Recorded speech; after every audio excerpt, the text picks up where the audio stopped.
What's hard about being in the deaf community is that's the only thing people identify you as.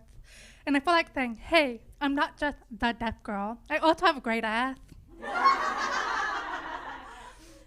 So I was driving down Santa Monica Boulevard and was treated to this billboard with a guy staring out over a snowy landscape.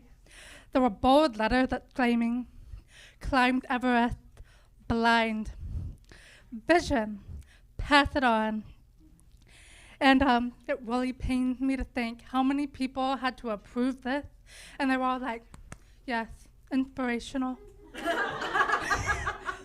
So I decided I should make some money off these ableist idiots. So here's my proposal. Attended sound bath, deaf.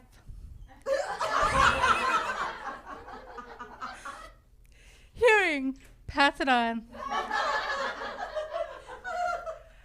So I'm a 30-year-old virgin.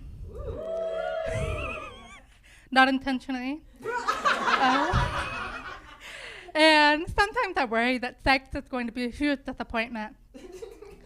My trusty entourage of vibrators have probably ruined me for human sex.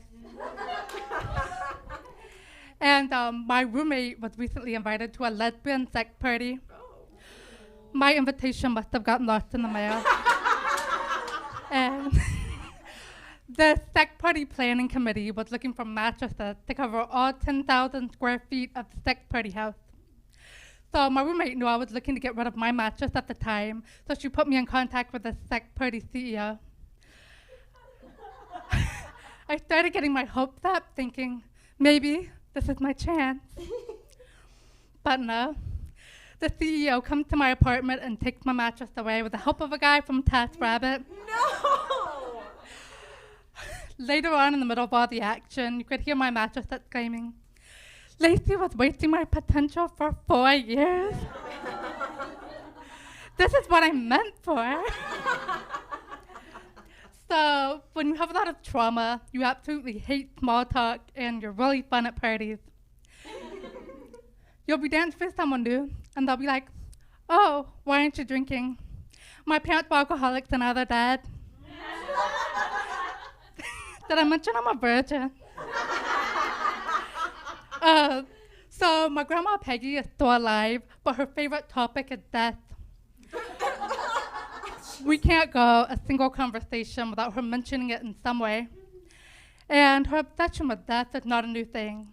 She bought her own grave plot when she was 33 years old. She recently took stock of all the graves she bought for my family and realized she was one short. So my sister is going to be buried a few acres down in the pet cemetery. So my grandma is my favorite person in the world, but she loved to control me. Most people had a helicopter mom or dad, right? My parents were chill, so I had a helicopter Dolly Parton impersonating grandma. Yeah, she loved to control everything about my life growing up. My hair, my diet, social life. I thought I had escaped all possibilities of her control by moving to the other side of the country. That was until my recent trip home. So she dropped the most normal news ever. She'd chosen and paid for everything for my funeral. What? So yeah, she figured out how to control me in the afterlife too. But yeah, she picked out my grave, my casket, my thank you stationery, which I recently learned must be a Southern thing. For those of you fortunately not in the know, these funeral kits come with these Hallmark knockoff cards for you to send to everyone who brought like a flower or something for the funeral.